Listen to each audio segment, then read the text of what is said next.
Upon going to the garden of his mansion, the millionaire was paralyzed when he met his new gardener.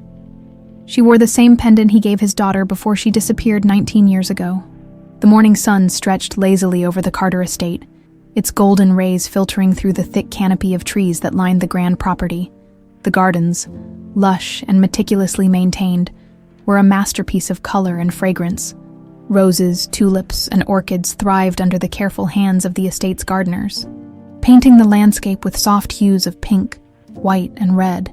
A gentle breeze carried the sweet scent of jasmine through the air, creating an almost surreal sense of peace. Ethan Carter strode down the stone pathway, his polished shoes clicking softly against the smooth surface. His tailored suit, though impeccable as always, felt heavier today. It always did on mornings like this, mornings when his mind wandered back to that night. It had been 19 years since Emily disappeared, yet the wound had never healed. Time had done nothing to ease the gnawing pain in his chest, the crushing weight of guilt that sat on his shoulders like a ghost.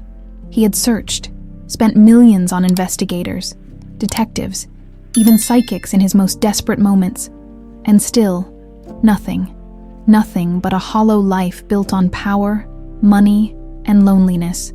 As he reached the eastern section of the garden, something unusual caught his eye. A young woman kneeling near the hydrangeas, carefully pruning the bushes with an expertise that suggested years of experience. She wore simple work jeans, a loose button-up shirt, and gardening gloves. Her chestnut brown hair pulled back in a low ponytail. A few strands had escaped, falling gently across her face, which was slightly flushed from the morning sun. Ethan rarely paid attention to the estate's employees. They came and went, tending to his property, keeping things running smoothly. He preferred solitude, found little use for small talk. But today, something felt different. Then, in a single moment, everything stopped. His gaze landed on it, a silver butterfly pendant, delicate and shining softly against her collarbone. It swayed gently with her movements, catching the sunlight, and Ethan forgot how to breathe. His feet felt rooted to the ground. His heartbeat pounded in his ears, a deafening rhythm that drowned out everything else. He knew that pendant, every detail of it, He had held it in his hands when he had given it to Emily on her 5th birthday. It couldn't be. It was impossible. And yet, there it was.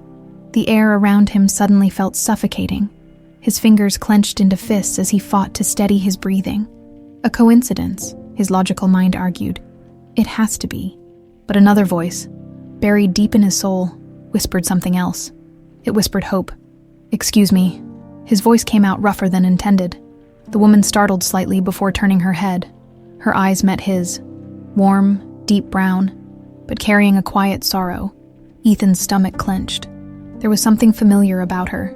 "Yes, sir," she replied, standing up and wiping her hands on her gardening gloves. Her voice was soft but steady. For a moment, Ethan struggled to find his words. He gestured toward the pendant, his throat dry. "That necklace," he finally managed, keeping his tone measured. "Where did you get it?" The young woman? Lauren? He vaguely recalled hearing that name mentioned. Instinctively reached for the pendant, fingers grazing the butterfly as if it were second nature. A small, almost self-conscious smile formed on her lips. "Oh, this," she said, glancing down at it. "I've had it for as long as I can remember. It's the only thing I had when I was adopted." Ethan's world tilted. A sharp inhale lodged in his chest. The world around him seemed to fade, the edges of reality blurring as a singular, devastating thought took hold. The only thing she had when she was adopted. The weight of those words pressed against his ribs. He swallowed hard, his mind racing to process what he had just heard. "How old were you?" His voice was tight, controlled, but his entire body was trembling. Lauren frowned slightly, as if confused by his sudden interest. 4, maybe. I don't really remember much before that," she admitted with a shrug. "They told me I was found alone on the side of a road." Ethan staggered back half a step, but to him, it felt like the ground had disappeared beneath his feet. This was insane. A twisted joke, a coincidence, but his gut knew better. For 19 years he had prayed for this moment, imagined it, begged for it. "Sir," Lauren's voice pulled him back. "Are you okay?" He forced a nod, though his hands were shaking. "Fine," he muttered, though it was a blatant lie. Nothing about this moment was fine. Lauren hesitated before dusting off her jeans. Well, I should get back to work. Ethan barely heard her. His mind was a storm, thoughts colliding in rapid succession. This couldn't be ignored. Not again. Not after so many years of nothing.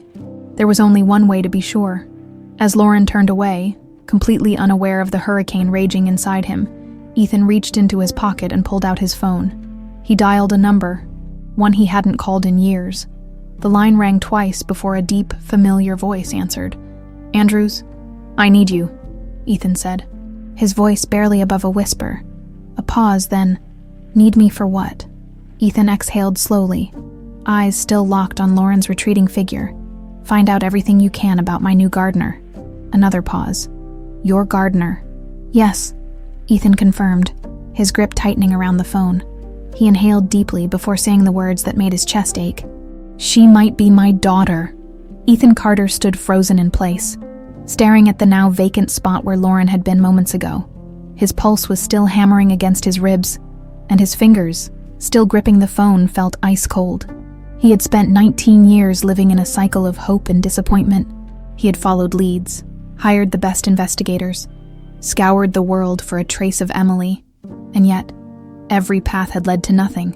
But now she had walked right into his home, into his garden. Or had she? His mind fought against the absurdity of it. This isn't real. It couldn't be. He had buried this hope years ago.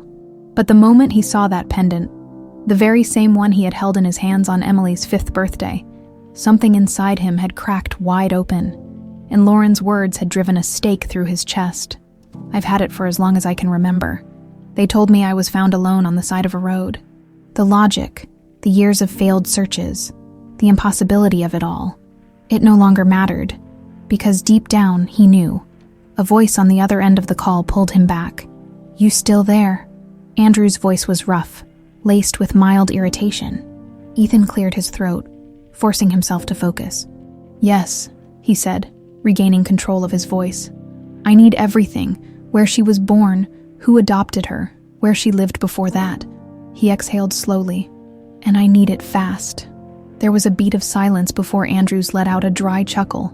"Haven't heard from you in 5 years, and now you're calling me about your gardener." "Don't waste time," Ethan snapped, his patience razor thin. The investigator sighed. All right, I'll get started, but Carter, if this is what I think it is, you know there's a chance you're about to break your own heart." Ethan shut his eyes for a moment, like it isn't already broken. "I just need the truth," he muttered. "Find it." He ended the call before Andrews could say anything else. The truth. That's all he had ever wanted. The day Emily vanished, Ethan had been at a business dinner in Manhattan, finalizing a multi-million-dollar deal. His wife, God, Maria, had stayed home with her, preparing a bedtime story like she always did. When Maria stepped out of the room for just a moment, Emily had been there, and when she came back, she was gone, vanished. No sign of a break-in, no footprints, no witnesses, nothing. For the first few hours, the police had treated it like a case of a wandering child, a little girl who had probably woken up, gotten confused, and walked out of the house. But as time passed, the reality set in. Someone had taken her. For months, the police and FBI tore the city apart.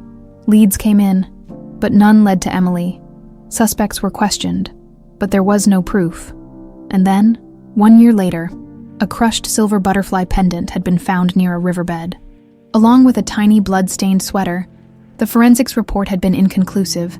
The case had gone cold, and Ethan's life had ended. Now, standing in the vast emptiness of his estate, those memories clawed at him like demons. Andrews would take days, maybe weeks, to find something concrete. But Ethan wasn't the kind of man to sit and wait. He needed answers now. With determined steps, he made his way back into the house. His mansion, with its marble floors, grand chandeliers, and opulent decor, had always felt like a monument to his failure. What was the point of all this wealth when the one thing that mattered had been stolen from him? He found himself in his office, his hand moving toward the drawer before he even realized what he was doing. When he pulled it open, his fingers brushed against a worn, old leather-bound book. He hesitated, then slowly picked it up. Emily's baby album. It was the only thing he had left of her that hadn't been packed away in grief. He turned the pages one by one, his throat tightening. Her first steps, her first Christmas, her first time at the beach. And then he stopped. A picture of Emily at 5 years old, wearing the very same pendant that was now around Lauren's neck. Ethan clenched his jaw. It has to be her. A knock at the door jolted him back to reality. He quickly shut the album, shoving it back into the drawer. "Come in." The door creaked open, and to his surprise, Lauren stepped inside, hesitating in the doorway. "Sorry to bother you," she said carefully, her gaze flickering around the office before landing on him. "I just wanted to check if everything was all right. You looked..." She hesitated, as if searching for the right word. "Troubled." Ethan forced himself to school his expression, though his mind was still reeling. "I'm fine," he said, though the words felt hollow. She hesitated. "If you need space, I understand. But if I said something earlier that upset you..." "You didn't," Ethan interrupted, his voice softer than before. Lauren studied him for a moment, then nodded. "All right, well, I'll be in the garden if you need anything." She turned to leave, and something in Ethan cracked. He couldn't let her just walk away, not before knowing. "Lauren?" She stopped, turning back. "Yeah." His pulse pounded. The question hovered on the edge of his tongue, begging to be asked. Had she ever, even once, had flashes of memories, a familiar scent, a dream of a woman's voice whispering, "Good night, my love"? Had she ever felt like something was missing? But he couldn't ask. Not yet. Instead, he exhaled slowly and said, "Thank you." Lauren blinked, clearly surprised. "For what?" He hesitated before shaking his head. "For taking good care of the garden." A small smile tugged at her lips. "Of course." She left, and Ethan let out a breath he hadn't realized he was holding. He had to be sure. And when he had proof, nothing on this earth would stop him from telling her the truth. Ethan barely slept that night. He had spent hours pacing his study, staring at the old photographs of Emily, his mind an endless reel of memories and possibilities. His rational side warned him against getting his hopes up, against diving into another obsession that could break him all over again. But his heart had already decided. As dawn broke, he found himself by the window, watching the estate slowly come to life. The staff moved about, preparing for the day, but his gaze remained locked on one person, Lauren. She was in the garden again, her hands carefully tending to the flowers. Completely unaware of the storm she had ignited in him, his phone buzzed on the desk behind him. He turned, snatching it up before the sound could finish. "Andrews?" he answered without preamble.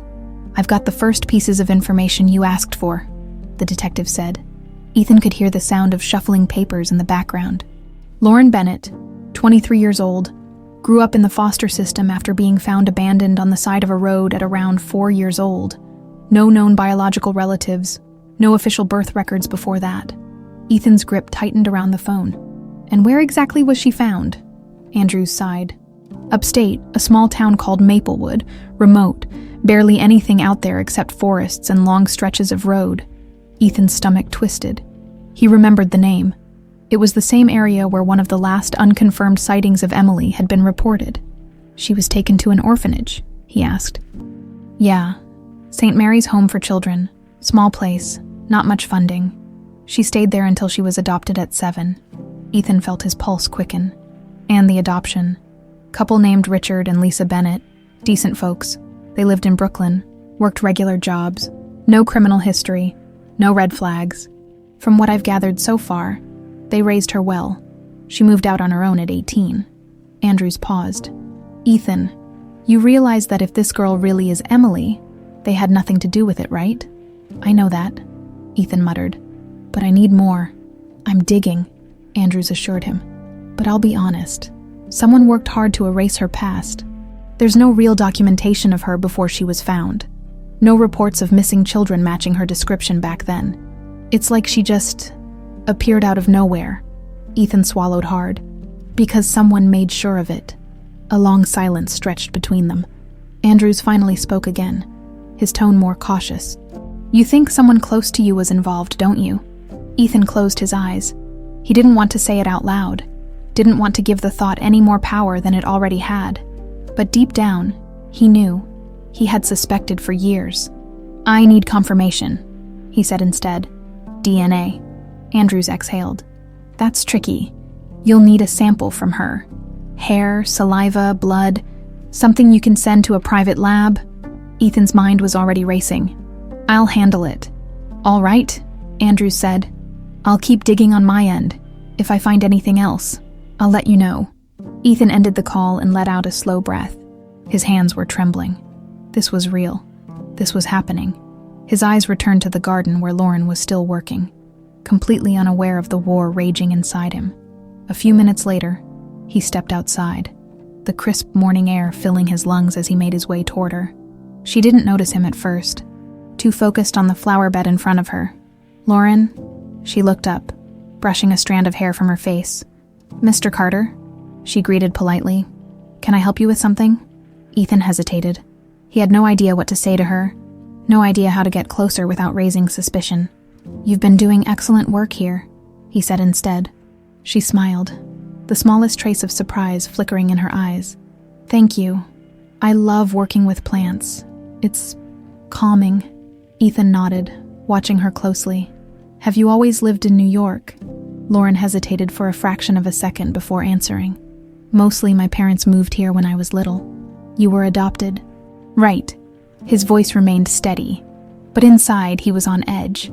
Lauren stiffened slightly, though she tried to hide it. "Yes," she said cautiously. "Why do you ask?" Ethan's chest tightened. He wanted to tell her everything, to ask her if she had ever had flashes of memories, of a different life, a different home, if she had ever felt like something was missing. Instead, he forced a small smile. "Just curious. It's rare to meet someone who was adopted and doesn't know where they originally came from." Lauren's fingers instinctively brushed the pendant around her neck. "I stopped wondering a long time ago," she admitted. "When I was younger, I used to ask questions, but no one had answers, so I just let it go." Ethan felt something twist in his gut. She had given up on her past because no one ever fought to find it. "Maybe the answers are still out there," he said carefully. Lauren let out a small, sad laugh. Maybe. Ethan knew then that he couldn't wait. He couldn't sit back and let Andrews handle it alone. He needed proof, and he needed it soon. As he walked back toward the house, his mind was already forming a plan. He needed something small, a hair, a used napkin, anything that he could send to the lab. And once he had the results, once he knew for sure, there would be no hiding from the truth anymore. Lauren Bennett was about to discover that she wasn't just a gardener. She was the daughter of Ethan Carter, and someone had stolen her life. Ethan spent the rest of the morning locked in his study, his mind racing as he tried to piece together the puzzle that had consumed his life for nearly 2 decades. Every instinct in his body screamed that Lauren was Emily, but instinct wasn't enough. He needed irrefutable proof. The DNA test was the only way. His gaze drifted to the glass of water sitting on his desk. If he could get Lauren to drink from a glass, if he could retrieve even a strand of her hair, anything, he could send it to a private lab. He had enough influence to get the results quickly, bypassing any bureaucratic red tape. But he had to be careful. If Lauren sensed his motives, she might pull away. A knock on the door snapped him out of his thoughts. He stiffened, expecting Lauren again. But when the door opened, a familiar figure stepped in. Rebecca. His sister's expression was one of practiced warmth, the kind she always wore in social gatherings, in high society events where appearances mattered more than sincerity. "Good morning, Ethan," she greeted smoothly, stepping inside without invitation. She was dressed impeccably, as always, her dark hair styled perfectly, her emerald green blouse pristine. "I heard from the staff that you've been spending quite a bit of time in the gardens lately." Ethan leaned back in his chair, eyes narrowing. "Is there a reason you're here, Rebecca?" She let out a soft chuckle, moving toward the bar cart to pour herself a glass of wine. It wasn't even noon. "Can't a sister check in on her dear brother?" she asked, though her voice was laced with something sharper. She took a sip, then turned to face him. "I also heard you've taken quite an interest in that new gardener, Lauren, isn't it?" Ethan's stomach twisted, but he kept his expression neutral. "I don't see why that would concern you." Rebecca tilted her head, studying him. It concerns me when my brother, who barely speaks to anyone, suddenly fixates on a hired worker, she said, her tone light, but her eyes sharp. And let me guess, you think she's her, don't you? Ethan's jaw clenched. He had always known that Rebecca was perceptive, but the fact that she had figured it out so quickly made his skin crawl. And if I do, he challenged. Rebecca sighed, setting her glass down before walking toward him. Ethan, I know you've never stopped looking for Emily, she said, her voice softer now, as if she were speaking to a grieving man rather than her brother. I know you still blame yourself for what happened, but this, she gestured vaguely, you're chasing ghosts. You can't keep doing this to yourself. Ethan stared at her. There was pity in her voice, carefully placed, expertly delivered. And if he were anyone else, he might have believed her concern was real.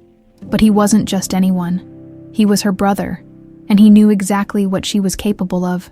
What if I'm not wrong? He asked, keeping his voice measured. What if she really is Emily? Rebecca sighed dramatically, shaking her head. Then where has she been all this time? Why now? Why here? She leaned in slightly. You're reaching, Ethan. You're seeing what you want to see, and it's dangerous. Dangerous. The word settled uncomfortably in his chest. He had been suspicious of Rebecca for years, but never had proof, never had anything solid enough to confront her. And yet, here she was, in his office telling him to let it go. Ethan folded his arms. I've already started an investigation, he said. If she's not Emily, I'll find out soon enough. Rebecca's expression flickered for the briefest second before she smiled. Stepping back, and if she isn't, will you finally stop this madness? Ethan didn't answer, because deep down he knew, if Lauren wasn't Emily, then Emily was truly gone, and he wasn't ready to accept that. Rebecca let out a soft sigh and picked up her glass again. I just want you to be careful. Dear brother, she murmured, don't get your hopes up too high. The fall will be much worse. With that, she turned and walked toward the door. But before she left, she paused. Oh, and Ethan, she said, glancing over her shoulder. If you ever need someone to talk to, I'm always here. Ethan watched as she disappeared down the hall. The moment she was gone, he let out a slow, measured breath. She knows something. The way she had pushed him to let go. The way she had tried to manipulate the conversation. It was all too deliberate, too calculated. And that meant one thing. Rebecca wasn't just hiding something. She was hiding everything. Ethan turned back toward his desk, his mind made up. He needed those DNA results. And when they came back, when the truth was finally in his hands, he would tear down every lie, every deception, every carefully constructed facade his sister had built.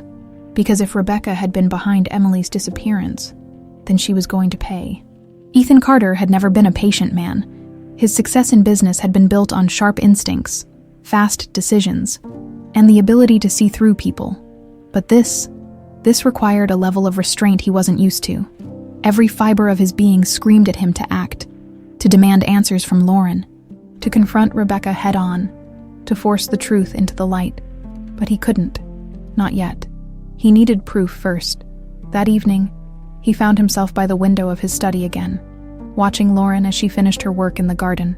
The golden hues of the sunset cast a warm glow over her figure, highlighting the soft waves in her brown hair.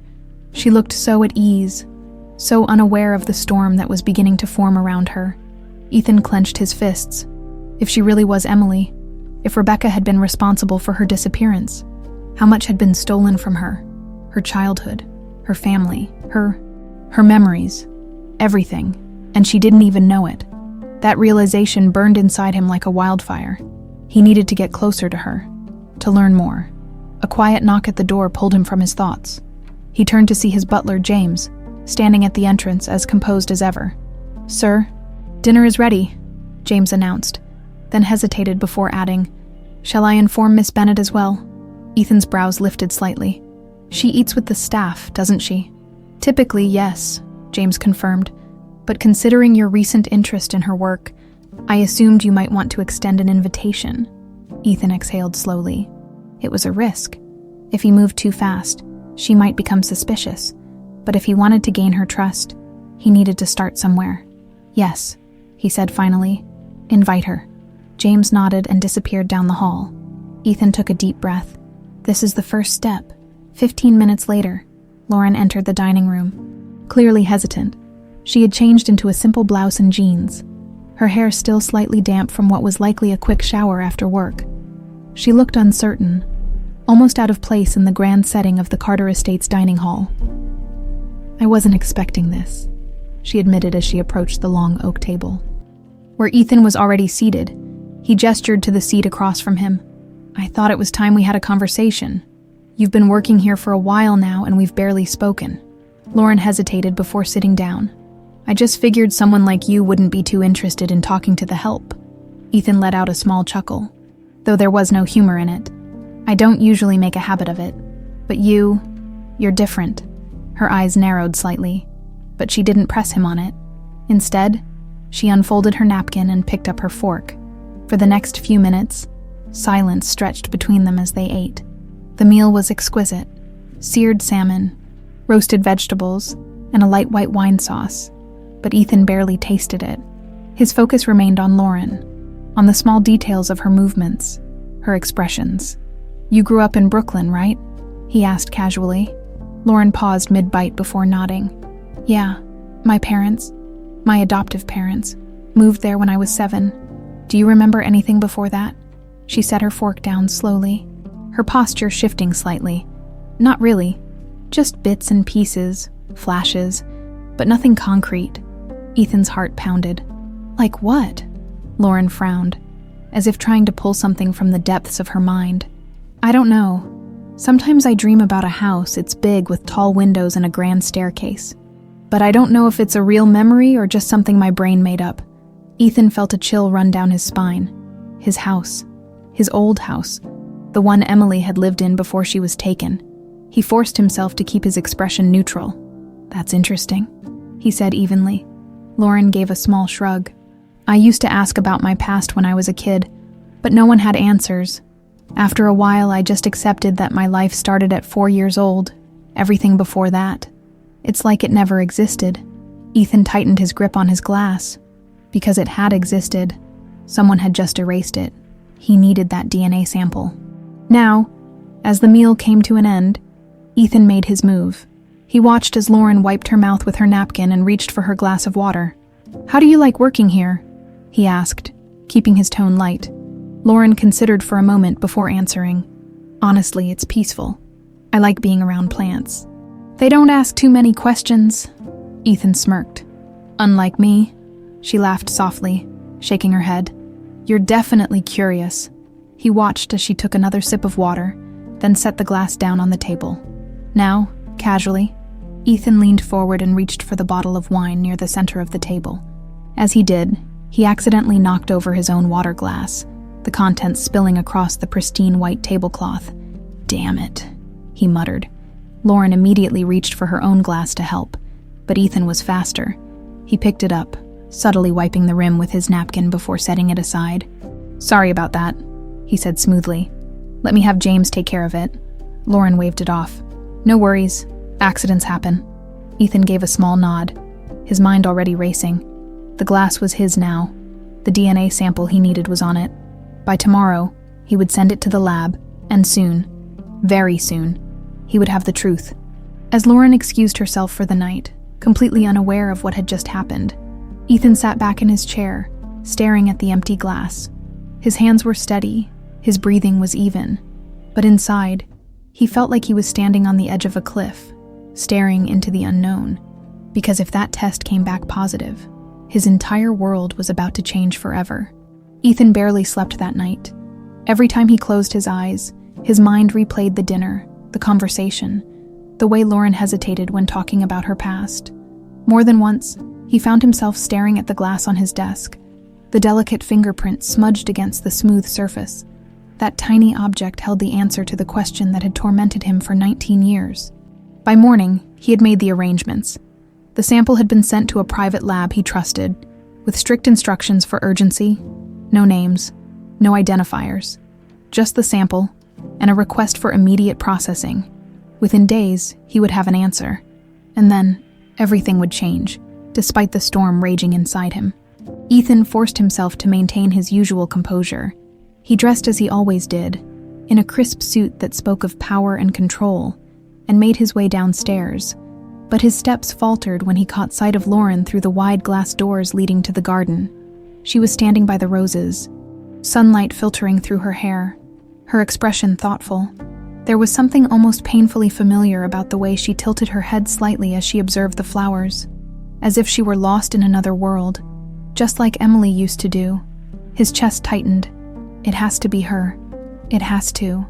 Forcing himself to breathe evenly, he stepped outside. Lauren turned at the sound of his footsteps, blinking in surprise before offering him a small smile. "Mr. Carter," she greeted. "Out for a morning stroll?" Ethan studied her carefully. "Something like that. You seem deep in thought." Lauren let out a soft chuckle, tucking a loose strand of hair behind her ear. "I guess I was just thinking about..." She hesitated, then sighed. "Last night." Ethan's heart pounded. "What about it?" Lauren glanced away, looking almost embarrassed. "I don't know, it's just... You asked me about my past, and I realized how little I actually remember. I've never really thought about it much before, but now it's like there's this empty space in my head where memories should be." Ethan forced himself to remain calm. "And that bothers you?" Lauren chewed on her lower lip for a moment before nodding. "Yeah, it does," she exhaled. "I guess I just told myself that whatever happened before the orphanage didn't matter. But now, I wonder, what if I was someone else? What if I had a whole life that I don't even know about?" Ethan's fingers curled into fists at his sides. "You did. You had a family. You had me. Instead," he said, "maybe the past has a way of catching up with us." Lauren met his gaze, her expression unreadable. "Maybe," before he could say anything else. The sharp sound of heels clicking against the stone path interrupted them. "Rebecca." Ethan tensed as his sister approached, her usual poised smile plastered on her face. She barely spared Lauren a glance before turning to Ethan. "I hope I'm not interrupting," she said smoothly. Lauren took a small step back. "I should get back to work." Ethan wanted to stop her, but he knew pushing too hard would only make her more suspicious. He gave her a nod, watching as she walked away before turning his full attention to Rebecca. "What do you want?" he asked flatly. Rebecca feigned a look of mild offense. "Is that any way to greet your sister?" Ethan wasn't in the mood for her games. "Cut to the chase, Rebecca."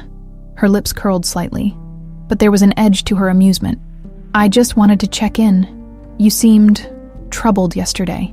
She tilted her head. "Still chasing ghosts." Ethan's jaw tightened. "What are you really asking?" Rebecca sighed, stepping closer, lowering her voice. "Ethan, listen to me. You need to let this go. This girl, Lauren, she's just a gardener. That's all she is." His muscles locked. "And you know that for certain, do you?" Rebecca didn't falter. "Yes.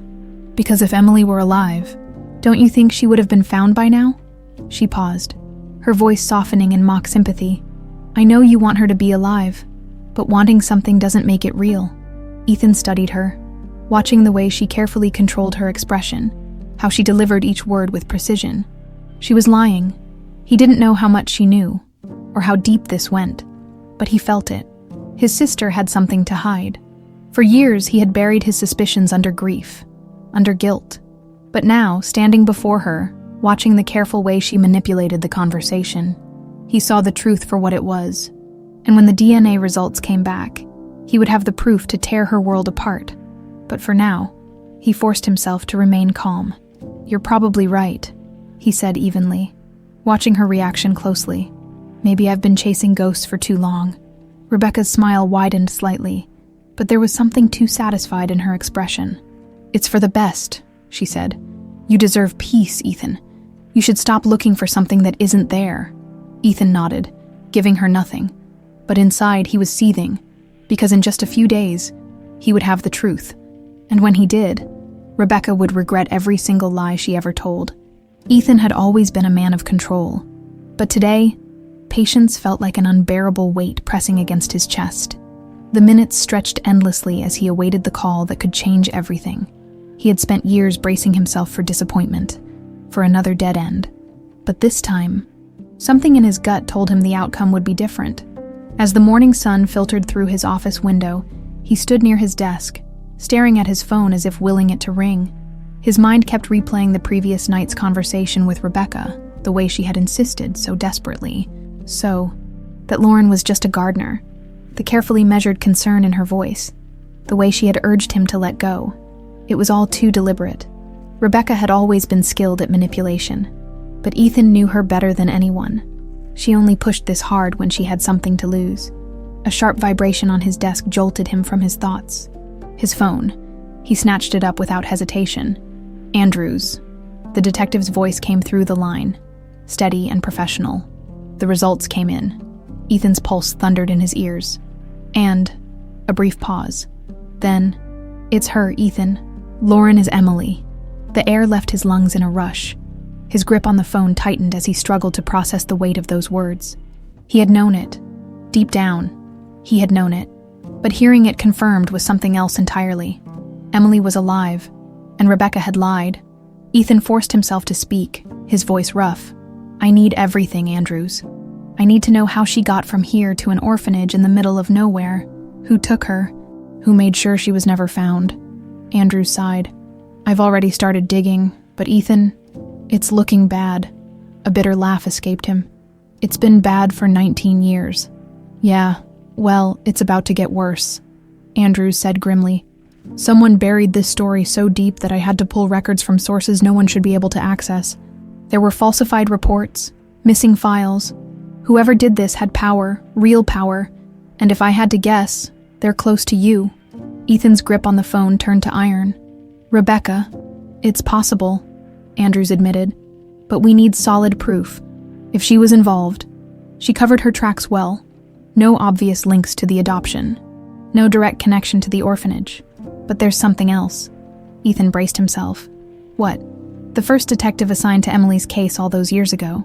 Detective Paulson. He retired early, moved out of the city. I tracked him down, and he refused to talk at first, like he was scared." Ethan's jaw tightened. "Did he say anything useful?" "He hinted," Andrews said. "Told me the case was taken from him before he could do any real investigating. Files were sealed. Orders came from above, and he was told to drop it or lose his job." Ethan's blood turned to ice. "Who gave the order?" Andrews hesitated. "That's the thing. Officially. No name. Just an internal directive. But Paulson slipped something before hanging up. Said I should look inside the family." Ethan closed his eyes, a slow, simmering rage building in his chest. "Inside the family. Rebecca." He ended the call and exhaled through clenched teeth. His sister had done this. She had known all along. Emily had been alive, out there in the world, and Rebecca had made sure Ethan never found her. For what? Greed, power, revenge, for something twisted inside her own mind. His hands trembled as he reached for a crystal glass of whiskey on his desk. Taking a slow sip to steady himself, he needed a plan. Bursting into Rebecca's room and demanding answers wouldn't work. She would deny everything, twist the narrative like she always did. No, he needed evidence. But most of all, he needed to protect Emily. Lauren, she still didn't know. She had no idea that her entire life had been built on a lie, that her real father had spent nearly 2 decades searching for her. If Rebecca had gone this far to keep the truth buried, there was no telling what she would do now. That Ethan was getting closer. He had to act fast. Ethan pushed away from his desk and strode toward the door, his pulse a steady drum of determination. He found Lauren in the back garden, crouched near the flower beds, her fingers gently tending to the petals of a bright yellow daffodil. The sight was so painfully familiar. Emily had loved flowers too. She looked up at his approach, brushing a stray strand of hair from her face. "Mr. Carter," she greeted, though there was a slight hesitation in her voice. "You look different today." Ethan wasn't sure what she saw in his expression, but he forced a small smile. "I need to talk to you," he said, keeping his voice steady. Lauren sat back on her heels, tilting her head slightly. "About what?" He hesitated. He couldn't tell her yet. Not until he had more. Not until she was safe. "Would you have dinner with me again tonight?" he asked instead. "I'd like to talk to you properly." Lauren blinked, clearly surprised. Sure, yeah. Good." He nodded, keeping his features calm. "I'll see you later then." She gave him a cautious smile before turning back to her flowers.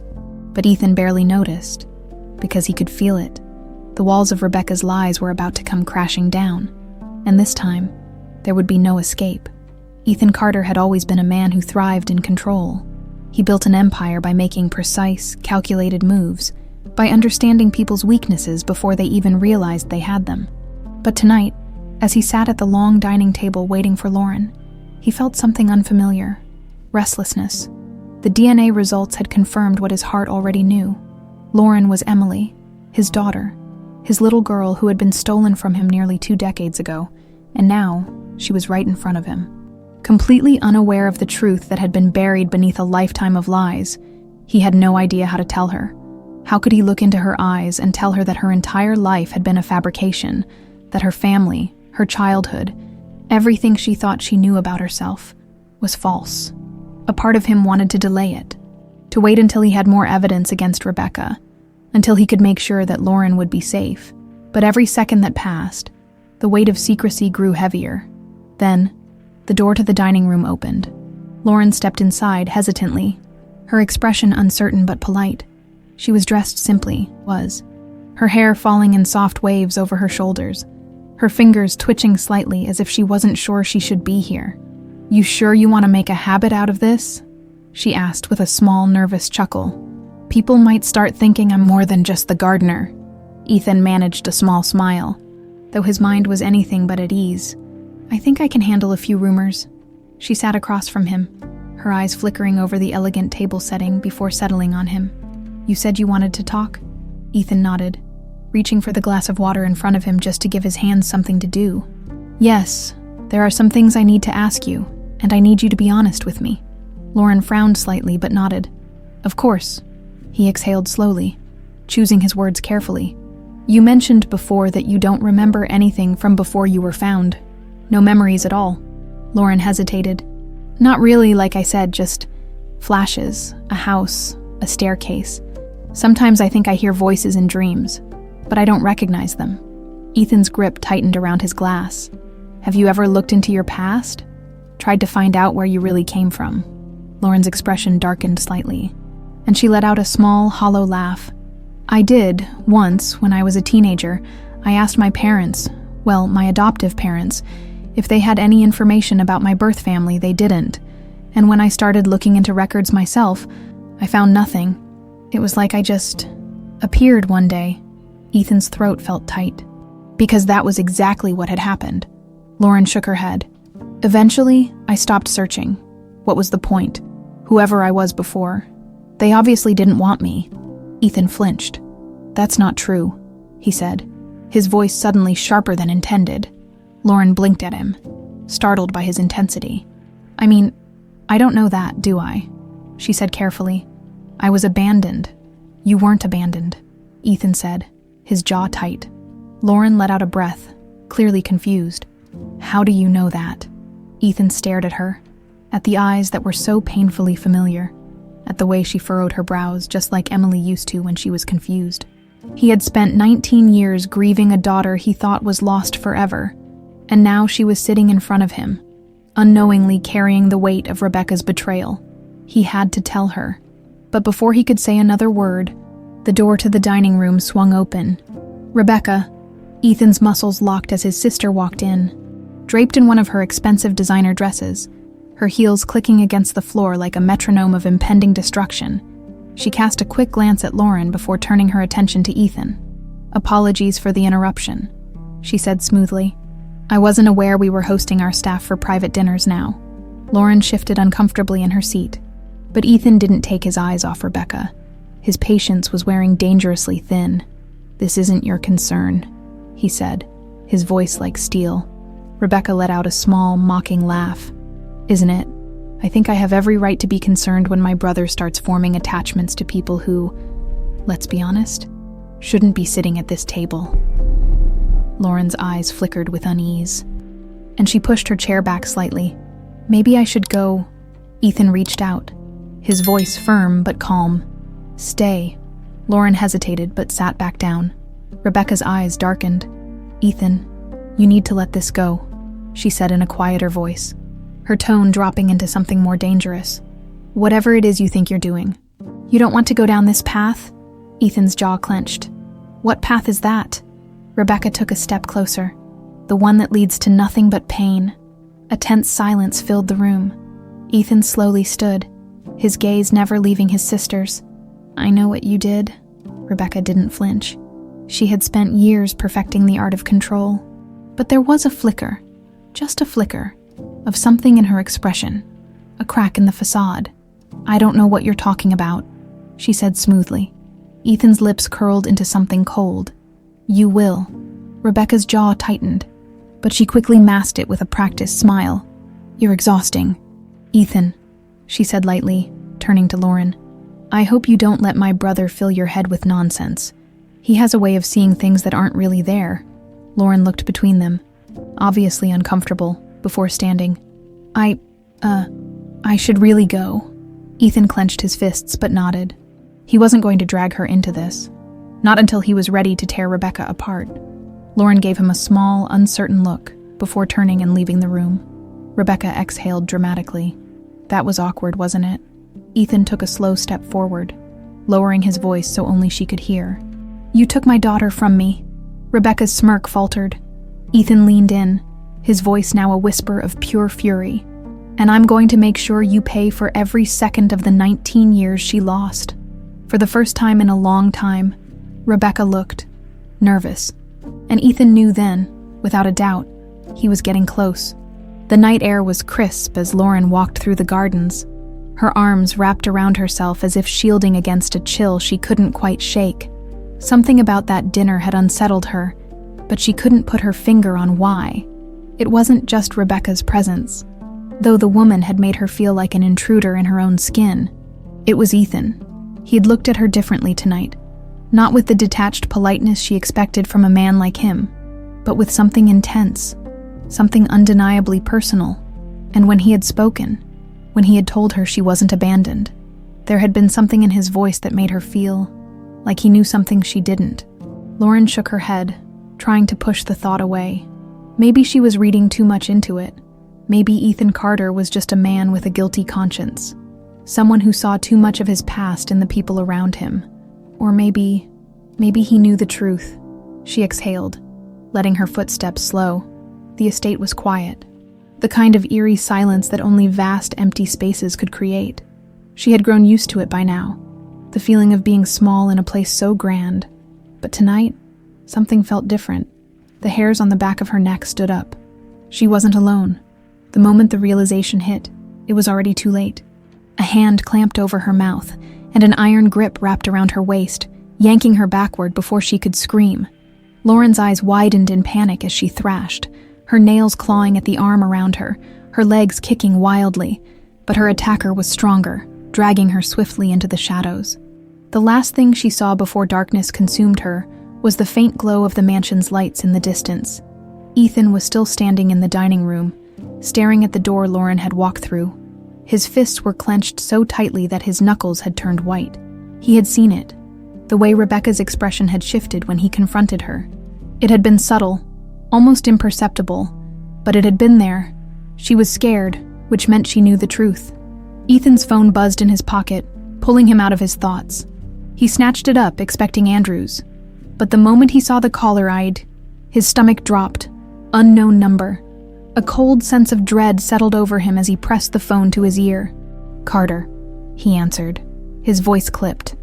A deep, gravelly voice came through the line.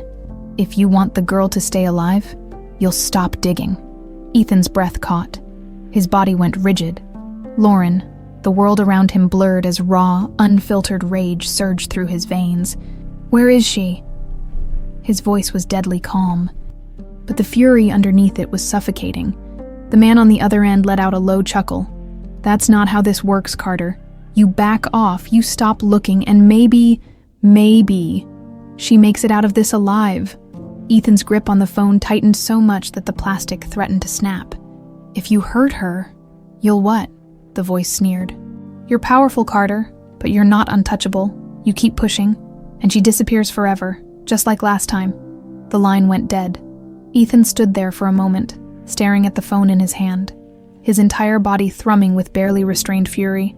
Then, without thinking, He hurled it across the room. The device shattered against the wall, pieces clattering to the floor. Rebecca. This was her doing. She was desperate now, reckless. She had spent 19 years burying the truth, and now that it was slipping through her fingers, she was willing to do anything to keep it hidden. But she had made a mistake. She had taken the wrong person. Ethan spun around, storming out of the dining room and into the hallway. His mind was already working through the possibilities. Who had taken her? Where had they gone? And more importantly, how the hell was he going to find her before it was too late? He needed Andrews. Now, Lauren's heart pounded as she blinked against the darkness, her breath coming in ragged gasps. The fabric tied around her eyes was thick, blocking out all light, and the ropes around her wrists cut into her skin every time she moved. She was in the back of a vehicle. She could feel the vibrations of the road beneath her, the hum of an engine, the occasional bump that sent her body lurching against the hard surface. Panic clawed at her throat, but she forced herself to think, who had taken her, and why? Ethan. It had to be connected to him, the way he had looked at her, the questions he had asked, the way Rebecca had hated her for no reason. Something was wrong. Lauren shifted slightly, testing the strength of the knots around her wrists. Tight, too tight to slip free. But her legs were loose. If she could just... The vehicle jerked to a sudden stop. Lauren barely had time to process what was happening before the door was yanked open and rough hands grabbed her, pulling her out into the cold night air. She stumbled as her feet hit the ground, her body unsteady from the hours spent in the cramped space. "Move," a voice ordered. She was shoved forward, the gravel crunching beneath her feet. "Where are you taking me?" she demanded, her voice hoarse. No answer. A door creaked open and suddenly, she was being dragged inside. The air here was damp, musty, filled with the scent of oil and rust. A warehouse, a basement. She couldn't tell. Then, the blindfold was ripped away. Lauren blinked rapidly, her eyes adjusting to the dim light. A man stood in front of her. Tall, broad-shouldered, his face hidden behind a mask. Behind him, another figure loomed near a table covered in weapons. Knives, a gun, a coil of rope. Her stomach twisted violently. "You're in the middle of something you don't understand, girl," the masked man said. "You need to stop asking questions." Lauren's pulse pounded in her ears. "I don't even know what questions to ask," she whispered. The man exhaled, shaking his head. "Then maybe we need to make sure you never get the chance to." Terror wrapped around her like a vice. But deep inside, something else stirred. She wasn't going to die here. She didn't know what was happening. But she knew one thing. Ethan Carter was not a man who let things go if she was right. If he really was hiding something, if he really knew who she was, then he would come for her. And when he did, hell was coming with him. Ethan Carter had always believed that the world operated on a simple principle. Power belonged to those ruthless enough to take it. He had built his empire with that mindset, never hesitating, never allowing emotions to cloud his judgment. But tonight, none of that mattered, because someone had taken his daughter.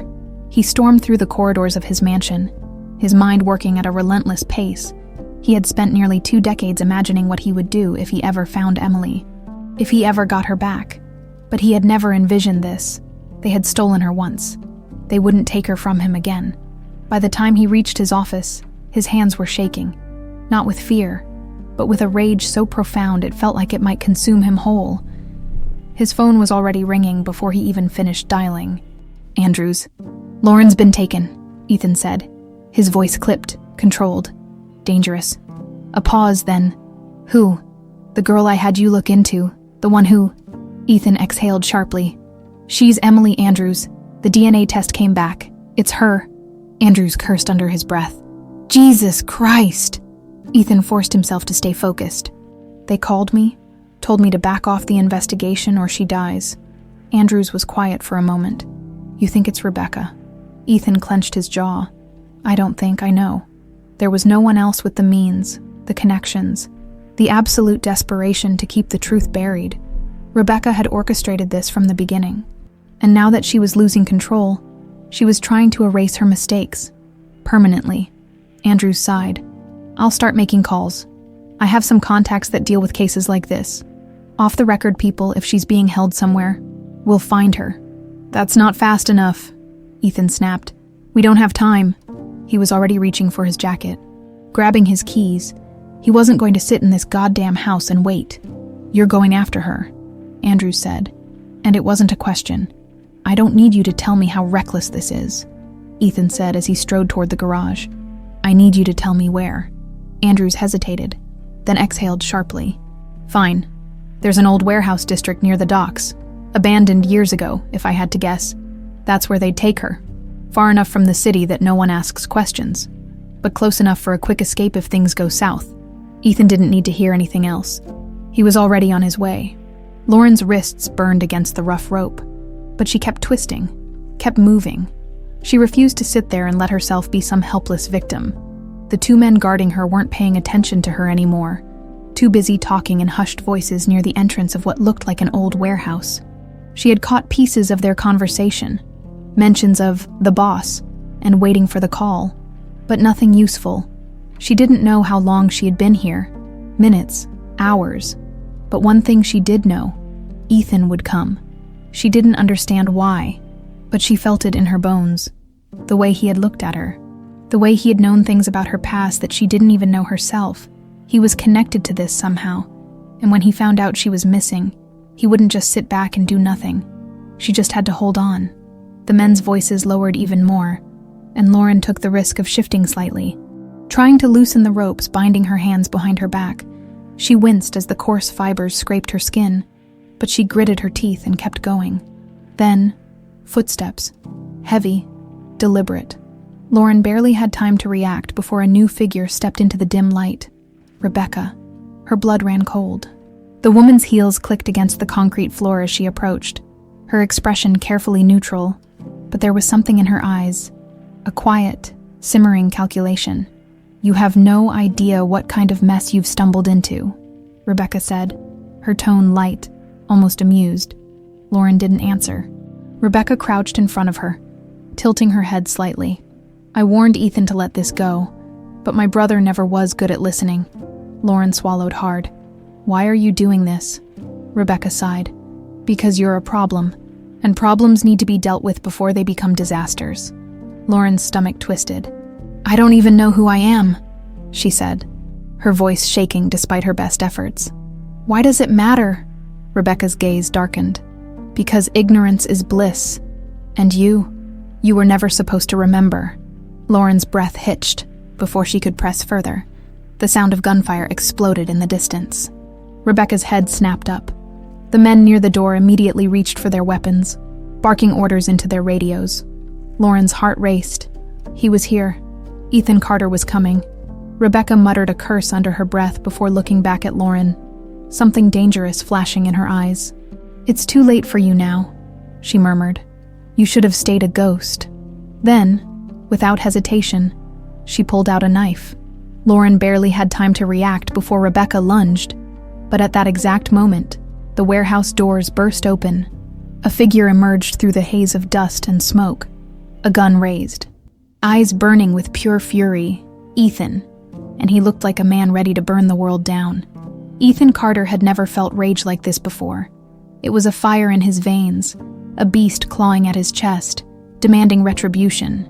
The moment he stepped into the warehouse, his eyes locked onto Rebecca, his own sister, holding a knife to Lauren's throat. His heart slammed against his ribs at the sight, his grip tightening around the gun in his hand. "Let her go," Ethan said, his voice deadly calm. Rebecca's lips curled into a smirk, but there was a flicker of unease in her eyes. "You're making a mistake, Ethan." Lauren's breath was shaky, but she held her chin high, refusing to show fear. Ethan had never been prouder of her than in that moment. "The only mistake was letting you walk free all these years," Ethan said, taking a slow, measured step forward. The sound of the safety clicking off his gun echoed through the warehouse behind Rebecca. Her men hesitated, uncertainty flickering across their faces. They weren't expecting him to find them so fast, and they sure as hell weren't expecting this version of Ethan Carter. "You think you can fix this?" Rebecca scoffed. "She's already too deep. She knows too much." Ethan took another step forward, his aim never wavering. "Then maybe you should start praying, Rebecca." Because if you don't put that knife down, you won't leave this warehouse alive." For the first time, Rebecca's smirk faltered. Lauren took the opportunity. With a sudden twist, she yanked her body sideways, throwing Rebecca off balance just enough for the knife to slip from her grasp. It clattered against the concrete floor, and in the same heartbeat, Ethan fired. The bullet whizzed past Rebecca's shoulder, grazing her arm. She screamed, staggering backward, clutching at the wound. Chaos erupted. Rebecca's men snapped out of their hesitation, reaching for their weapons, but Ethan was faster. He dropped the first one with a clean shot to the knee, sending him crashing to the ground with a scream. The second lunged toward Lauren, but she was ready. She slammed her elbow into his ribs and kicked out his knee, making him collapse with a grunt of pain. Ethan moved through the fight like a man possessed, taking down one after another with brutal efficiency. This wasn't some boardroom negotiation. This wasn't some cold, calculated business deal. This was war. Lauren fought beside him, her instincts sharp despite the fear in her eyes. Ethan caught glimpses of her between shots. The way she moved, the way she reacted, the way she refused to give in. She was his daughter, and she was a fighter. Rebecca was trying to crawl toward a discarded gun, her breath ragged, blood staining the sleeve of her expensive blouse. Ethan reached her first. He kicked the gun away and grabbed her by the collar, yanking her up so their faces were inches apart. "Where the hell were you going to take her?" he growled. Rebecca spat at his feet, her eyes burning with hatred. "You think this ends here?" she hissed. "You have no idea how deep this goes, Ethan. You don't know the people I had to deal with to make this happen." Ethan's grip tightened. "You took my daughter from me." Rebecca laughed. Actually laughed. Despite the pain. "And yet here she is, alive and well. Maybe you should be thanking me." Ethan slammed her against the nearest metal beam, making her gasp. "You destroyed her life," he seethed. "You stole her from me, erased her past, made her grow up believing she was nothing." Rebecca's expression twisted into something cruel. "And what are you going to do about it, brother?" Ethan's finger twitched on the trigger. It would be so easy. One shot, one clean shot, and this would be over. But then, a small voice, shaken but firm, cut through the haze of his fury. "Dad." Ethan froze. His breath stilled. Slowly, he turned his head. Lauren stood a few feet away, her chest rising and falling with uneven breaths. There was a raw vulnerability in her expression, a mix of realization and fear. She had said it without thinking, but it had slipped out. Rebecca's smirk widened. "Well, there it is," she taunted. "She knows." Ethan let go of Rebecca so fast that she crumpled to the ground. He turned fully to Lauren, his pulse hammering in his ears. Lauren took a step back. "Is it true?" Her voice was barely above a whisper. "Am I your daughter?" Ethan's throat was dry. His mind was spinning, grasping for the right words. But nothing came, because how did he even begin to explain? "Yes," he finally managed, his voice hoarse. "You're Emily." Lauren staggered, as if the ground beneath her had been ripped away. She shook her head, her breathing uneven. "No, that's not." She let out a shaky laugh, but there was no humor in it. "I don't..." Ethan took a cautious step toward her. "I had a DNA test done," he admitted. "I had to be sure, and I am." Lauren's eyes filled with something unreadable. "You tested my DNA. It was the only way to know for sure." She swallowed hard, looking away. "So, all this time, you knew?" Ethan exhaled slowly. "Not for long, but when I saw you, that pendant, I suspected." Lauren touched the necklace unconsciously, then dropped her hand as if it burned. "This is insane," she whispered. Ethan could see it, the way her mind was spiraling, the way she was struggling to make sense of everything. She needed time, and time was the one thing they didn't have. Sirens wailed in the distance. "Andrews," Ethan forced himself to focus. He turned back to Rebecca, who was trying to crawl toward an exit. Without hesitation, he grabbed her by the wrist and yanked her back. "You're not going anywhere," he growled. Rebecca laughed, even as pain twisted her features. "You think you've won? You don't even know who the real enemy is." "Ethan!" Ethan yanked her up, dragging her toward the warehouse entrance. "Then let's find out." The sirens grew louder, red and blue lights flashing against the rusted metal walls. Rebecca's reign of terror was over. But Ethan knew this was just the beginning. He turned to Lauren one last time, his voice firm despite the storm raging inside him. "I know this is a lot," he said, "but no matter what happens next, you are not alone in this." Lauren hesitated. Then, after a long moment, she whispered, "I don't know who I am anymore." Ethan's chest tightened. "You're my daughter," he said softly, "and that's never changed." The police flooded into the warehouse, and Ethan Carter knew this war wasn't over yet.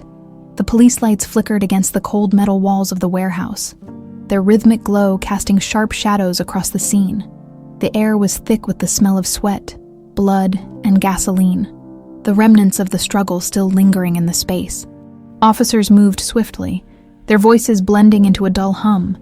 But for Ethan Carter, the world had narrowed to one thing: Lauren.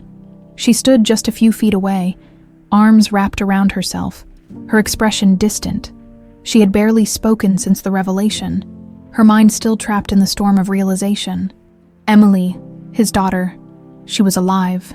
She was right there, but she wasn't his. Not yet. Ethan wanted to reach out, to hold her, to reassure her that everything would be all right. But how could he promise that when she had just discovered her entire life had been a lie? Rebecca was being dragged toward a police car, her wrists cuffed tightly behind her back. Even now, she carried herself with an air of defiance, like a woman who still believed she could win. "You can lock me up," she murmured, as Ethan stepped closer, her voice just low enough for him to hear. "But you have no idea what you've started, brother." Ethan's jaw clenched. "You're done, Rebecca." She let out a dry chuckle, shaking her head. "You still don't see it, do you?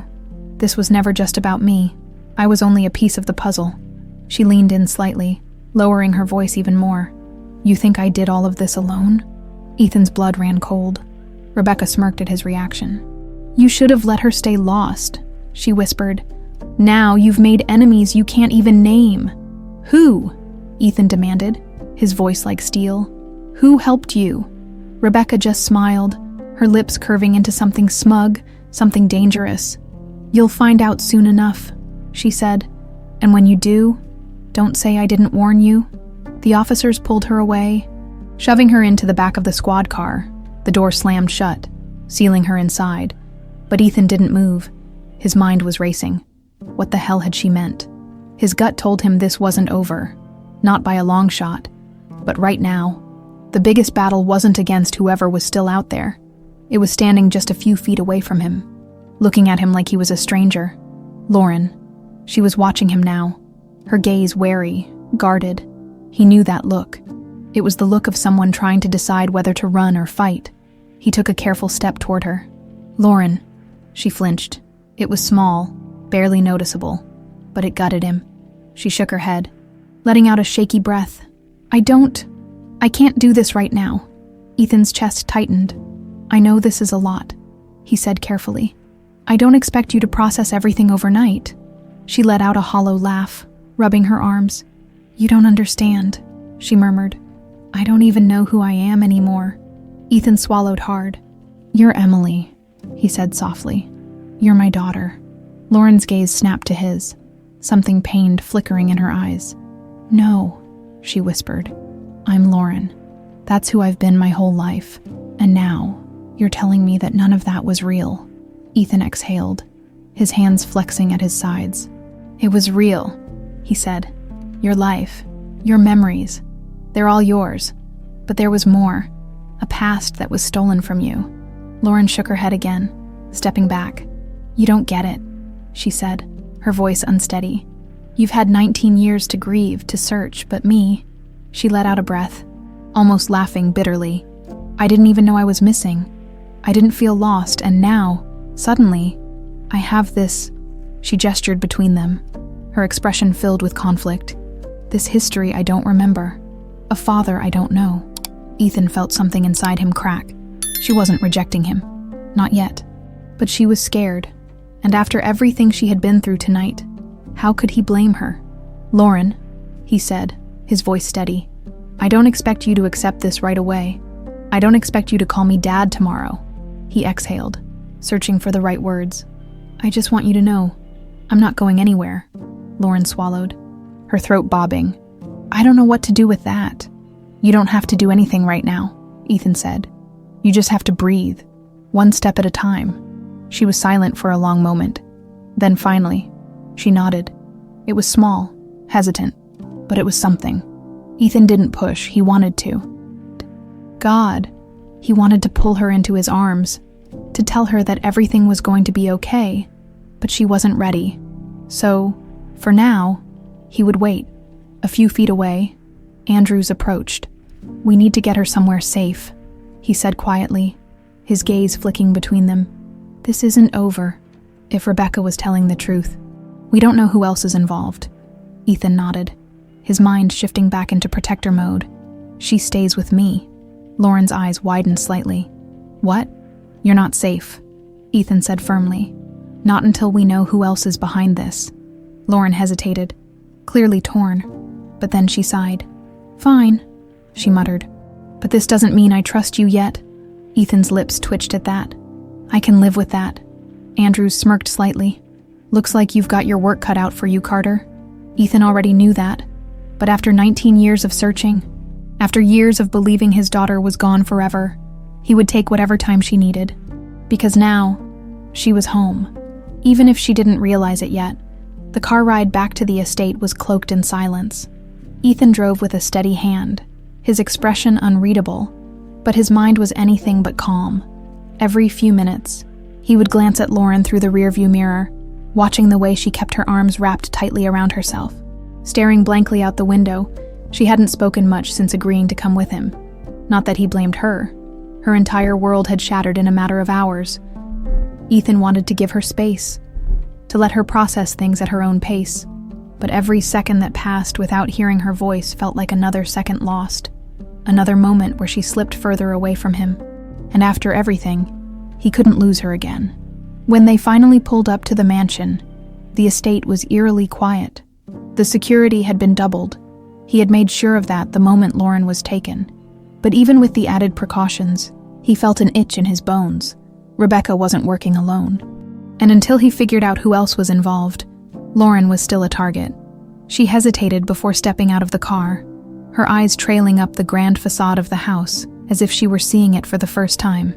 Big place, she muttered under her breath. Ethan managed a small smile. You used to love playing in the hallways when you were little, he said. Always running, always hiding. Lauren tensed slightly, but didn't look at him. I don't remember. His chest tightened, but he nodded. I know. They walked inside together, the warmth of the house a stark contrast to the cold weight sitting between them. James, his ever-loyal butler, was waiting in the foyer, his gaze flickering briefly to Lauren, before settling on Ethan. Everything is secure, sir, James said smoothly. The guest room has been prepared. Ethan shook his head. She's not staying in the guest room, he said firmly. Set up one of the bedrooms in the west wing. She stays close to me. Lauren's brows shot up. I'm not a prisoner, she said sharply. Ethan turned to her, his gaze steady. You're not, but you're not safe either. Lauren exhaled through her nose, clearly frustrated but too tired to argue. Fine, she muttered. James nodded and disappeared down the hall to make the arrangements.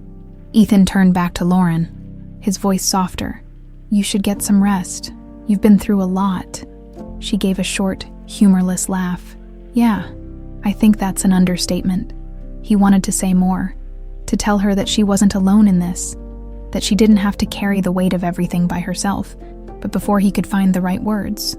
She was already walking past him, following James down the corridor, and for the second time that night, Ethan let her go. Lauren stood in the unfamiliar bedroom, her fingers brushing over the smooth wooden dresser. The space was elegant but simple, nothing too extravagant, just warm and strangely familiar. She wasn't sure how she was supposed to feel. She had grown up believing she had no past before the orphanage, no family, no history, just a blank space where memories should have been. And now, suddenly, she was Emily Carter, the daughter of a man who had been searching for her his entire life. It didn't feel real. She turned toward the mirror on the wall, staring at her own reflection. Who was she? Lauren? Emily? Or someone in between? Her fingers unconsciously reached for the pendant around her neck, the one thing she had always carried with her. And now she knew why. A quiet knock on the door snapped her out of her thoughts. She turned to see Ethan standing in the doorway, his expression unreadable. "I didn't mean to disturb you," he said. "I just wanted to check on you." Lauren swallowed, unsure of what to say. After a moment, she sighed. "I don't know how to do this," she admitted. Ethan leaned against the doorframe, watching her carefully. "You don't have to figure it all out tonight." She let out a bitter laugh. "That's easy for you to say. You've had time to process all of this, I haven't." Ethan hesitated. Then, after a moment, he stepped further into the room. "I won't pretend to understand how hard this is for you," he said. "But I meant what I said back there. I'm not going anywhere." Lauren looked at him then, really looked at him. There was something in his eyes, something raw, something aching. She had spent so much time feeling alone, feeling like she had no one. But now, standing in front of her, was a man who had spent 19 years looking for her. A man who had never given up, and that scared her more than anything. "Good night, Ethan," she said quietly. Ethan's expression remained steady, but she saw the flicker of emotion in his gaze. "Good night, Lauren," he said, and with that, he turned and walked away, leaving her alone with her thoughts. She lay down on the massive bed, staring up at the ceiling. Sleep didn't come easily because no matter how much she tried to ignore it, one thought wouldn't leave her mind. What if she wasn't supposed to remember? What if the past she was chasing was something better left buried? Ethan barely slept. He sat in his study long after the house had gone quiet, the weight of everything pressing down on him like a storm he couldn't outrun. The whiskey in his glass remained untouched, his fingers gripping the crystal as he stared out the massive window overlooking the darkened estate. Lauren, Emily, was finally home. But she wasn't his yet. She was confused, lost, trying to piece together an identity that had been stolen from her. And he couldn't blame her for that. How could he expect her to embrace a past she didn't even remember?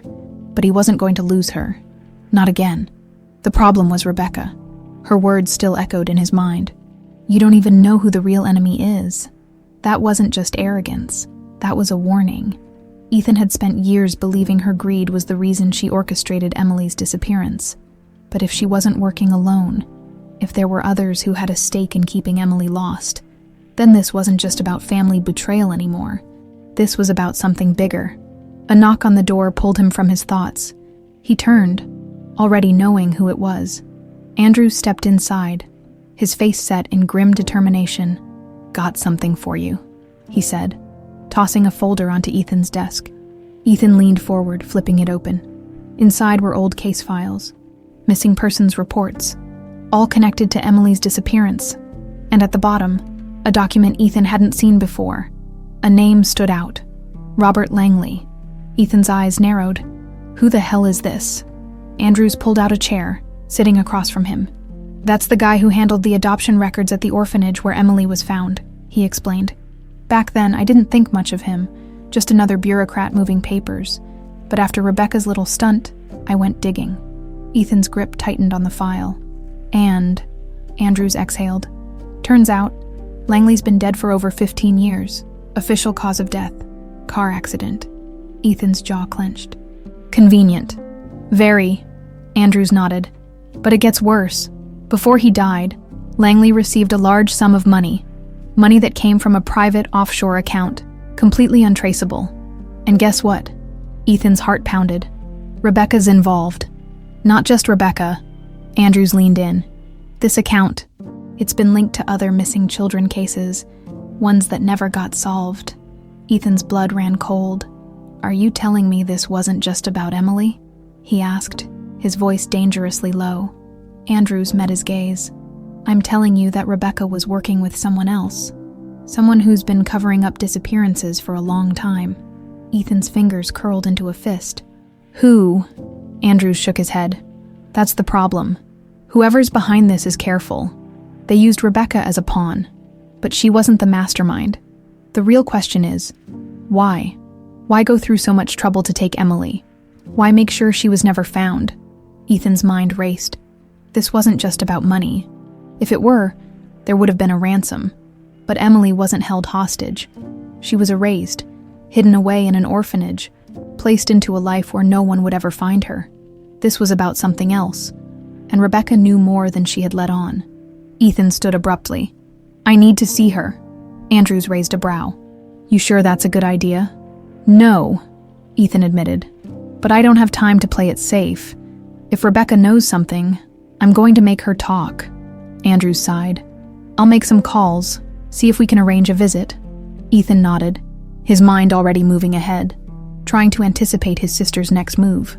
Because whatever game she had been playing, she had just lost. And now, it was his turn. Lauren barely touched her breakfast the next morning. She sat in the quiet dining room, absently stirring her coffee, her mind still caught in the whirlwind of the last 24 hours. Emily, that was supposed to be her name. She had said it to herself in the mirror last night, over and over, waiting for it to feel right. But it didn't. It felt like a stranger's name, like something she had read in a book once but couldn't quite recall. She had spent 19 years as Lauren Bennett. That was who she was, wasn't it? The sound of footsteps pulled her from her thoughts. She looked up just as Ethan walked in, his expression unreadable. "You didn't sleep," she noted, taking in the faint shadows under his eyes. He gave her a wry smirk. "Neither did you," she exhaled, setting her spoon down. "I don't know how I'm supposed to just accept this." "You don't have to," Ethan said simply. "Not yet." Lauren studied him, her fingers tightening around her mug. "Why didn't you just tell me the truth from the beginning?" Ethan hesitated. "Because I didn't want to scare you." He leaned against the table, his voice softer now. "I know this is overwhelming, but I also know that deep down, you feel it too." Lauren's pulse quickened. "Feel what?" "That something was missing," Ethan said. "That there were pieces of you that never quite fit." Lauren swallowed. She hated that he was right. She had always felt like she was standing on the outside of her own life, like something was just off. And now she knew why. Before she could respond, Ethan straightened. "I need to go out for a while," he said. "There's something I have to take care of." Lauren frowned. "Is it about Rebecca?" Ethan's expression darkened. "Yes." Lauren hesitated. "She knows something else, doesn't she?" "Yes." A long silence stretched between them. Then, to her own surprise, Lauren asked, "Can I come?" Ethan looked at her, really looked at her. He saw the uncertainty, the fear, but he also saw something else. Strength, determination, and maybe, just maybe, a flicker of trust. He exhaled slowly. "All right," he said. "Let's go." Because if there was one thing Ethan Carter knew, it was that the truth was coming. And no matter how ugly it was, they were going to face it together. The drive to the detention center was tense, filled with a silence that carried more weight than any words could. Lauren sat in the passenger seat, her arms crossed, her gaze fixed on the blurred scenery outside the window. Ethan could feel the conflict radiating from her, the quiet storm of emotions she was trying so desperately to contain. She had agreed to come, but that didn't mean she was ready. Neither of them were. Ethan focused on the road, gripping the wheel tighter than necessary. His mind was locked on one thing: getting answers. Rebecca had orchestrated Emily's disappearance, but she hadn't acted alone. Somewhere in the tangled mess of lies, there was another player, someone powerful enough to bury the truth for nearly 2 decades. And today, he was going to find out who. When they arrived, the gray concrete building loomed ahead, cold and unwelcoming. The guards barely gave Ethan a second glance as they led him and Lauren inside. They knew who he was. Ethan Carter didn't wait in lines. Lauren stayed close to him, though she said nothing. He could tell she was nervous, her fingers fidgeting slightly, but she kept her expression neutral. He had to give her credit. She was handling this far better than he had expected. The guard led them to a small, sterile room with a thick glass partition. On the other side, seated in a metal chair, was Rebecca. She looked different. Gone was the polished elegance, the carefully curated poise. Instead, she looked tired, her hair slightly disheveled, dark circles lining her sharp eyes. But even now, there was something unbroken about her. She smirked when she saw them. "Well, this is a surprise." Ethan didn't waste time. He sat down across from her, his gaze hard. "No games, Rebecca. Who are you working with?" Rebecca leaned back, crossing her arms. Straight to the point, classic Ethan. She glanced at Lauren then, tilting her head slightly. "And you brought her, how sweet." Lauren stiffened, but she didn't look away. "Why did you do it?" Rebecca arched a brow. Do what, exactly? Ethan's patience was razor thin. You stole my daughter, he said, his voice quiet but lethal. You lied to me. You made me believe she was dead. I want to know why. Rebecca sighed, shaking her head. You think this is about money? About inheritance? She let out a hollow laugh. You never saw the bigger picture, Ethan. You never even bothered to look. Ethan narrowed his eyes. Then enlighten me. Rebecca leaned forward slightly, her expression unreadable. You were always the favorite, the perfect son, the heir to everything our family built, and me. I was just the one standing in your shadow. Ethan's jaw clenched. That's your excuse, jealousy. Rebecca's eyes flashed. You still don't get it. She exhaled sharply, as if she were debating whether to even tell him. Then, finally, she said, It wasn't just me, I had orders. Ethan's entire body went rigid. From who? Rebecca smirked. Do you remember our father's business partner, Gerald Whitmore? Ethan felt like the air had been knocked from his lungs. Whitmore, a name he hadn't heard in years. You're lying, he said, though the sinking feeling in his gut told him otherwise. Rebecca shrugged. Believe what you want. But Whitmore and our father weren't just running a business, Ethan. They were part of something bigger. And when Dad died, Whitmore wasn't about to let his legacy fall apart. He needed control. Ethan stared at her, the pieces falling into place in his mind. Emily was a threat. Rebecca gave him a slow, knowing smile. Exactly. She was your only weakness. And Whitmore knew that, if he took her away, made sure you thought she was gone forever, he knew you'd be too broken to fight back. Ethan's hands clenched into fists. And you let it happen. Rebecca didn't even flinch. I did what I had to do. Ethan shot up from his chair, fury boiling inside him. You let me suffer for 19 years, he seethed. You let her suffer. You took a child and threw her away like she meant nothing. Rebecca's expression flickered. Just for a moment, a glimpse of something almost human beneath the cold exterior. Then it was gone. Whitmore wanted her erased, she said. But I didn't let him kill her. That was my choice. Ethan's breath was sharp. And now? Rebecca tilted her head. Now, she smiled. Now you have a bigger problem. Ethan barely heard the sound of the door opening behind him before Andrews stepped inside. His face set in grim urgency. We need to go, Andrews said. Now. Ethan's instincts flared. What happened? Andrews hesitated, then looked at Lauren. They found out she's alive, he said. And they're coming for her. Lauren's breath hitched. Ethan spun back to Rebecca, but she was already leaning back in her chair, a victorious smirk curling her lips. You should have let it go, she murmured. Ethan didn't wait. He grabbed Lauren's wrist and pulled her out of the room. Andrews close behind. His heart was pounding, adrenaline surging through his veins because he had just uncovered the real enemy, and now they were coming for his daughter.